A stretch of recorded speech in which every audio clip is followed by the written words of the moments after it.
Little word of advice. Don't sleep alone in your tent at night.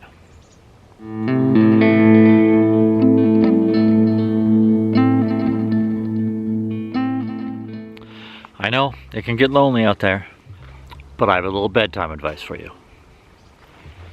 Sleep with your batteries, sleep with your water filter, and maybe even sleep with your toothpaste. Come on now. Everything that runs on a battery is affected by the cold.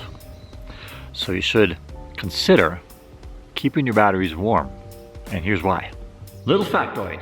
Cool batteries will hold a charge for longer while they're in storage, but will discharge faster if they're cooler.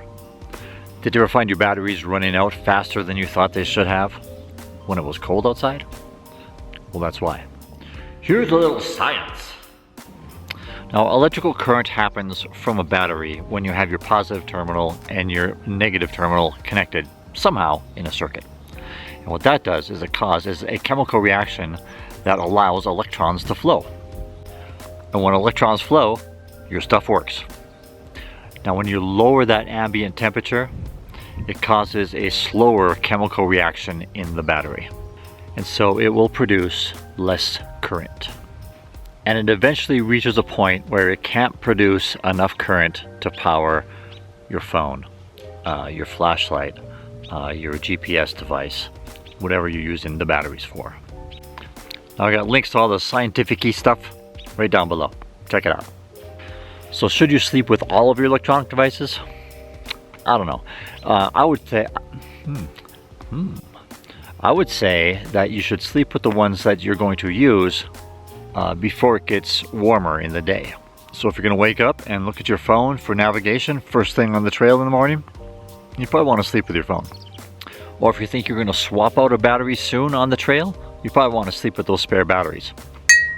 But if you're not going to use something for quite a while, like maybe like midday, you don't have to sleep with it. It's alright. It'll be lonely, but... You just gotta see this. Now your water filters need a little love too.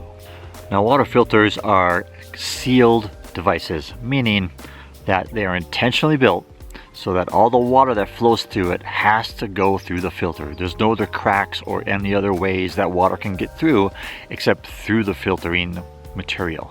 Any kind of leaks or cracks or anything that disturbs the construction of your water filter will cause you possibly to drink some contaminated water. Ew. So when water freezes, it expands, right? You'll notice that ice will expand. Yes, sir! Same thing goes on inside of your water filter if there's moisture in it and it freezes. It will expand. And if it expands, it could crack either the filter material or the plastic casing that's on the outside, or anything that seals that environment and ruins the integrity of that filter. And then when it contracts again, cracks. Oh no! Or something that will cause that filter to be ineffective. Some kind of cracks or holes. Anything that's bigger than the pore size in your filter material. And you're not going to see some of these cracks or holes. So don't rely on just your visual inspection of your filter to determine whether it is effective or not. If it's been frozen, you should probably assume that there's a good chance that this thing is going to be ineffective, that you might get some contaminated water out of it. Now, some water filters, like the MSR Guardian, is designed to withstand the expanding and contracting that happens when water freezes. So you can use an MSR Guardian after it freezes. You can't use it while it's frozen. After it thaws out, it's fine, it'll keep going on. So if the manufacturer does not state that it's okay to use this if it's after it's been frozen, chances are it's not. Like, for instance, the common Sawyer.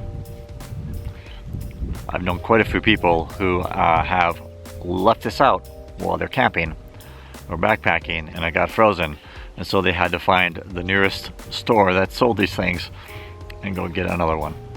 Because you can't rely on your eyeballs to determine whether it's good or not. Toothpaste on ice, not nice. And number 3, toothpaste. Who wants to brush their teeth with frozen toothpaste, or who can get it out of the actual, container that it's in when it's frozen? All right, I just added that one for fun. I don't use paste on the trail. I use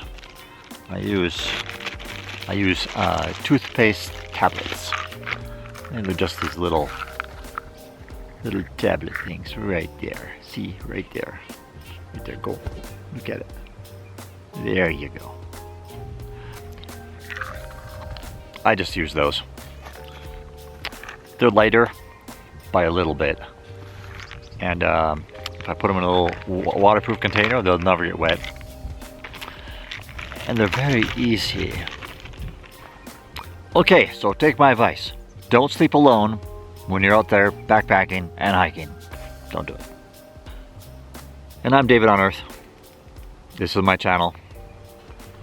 And if you like backpacking or hiking or just being out in nature or just looking at my goofy face, go ahead and subscribe.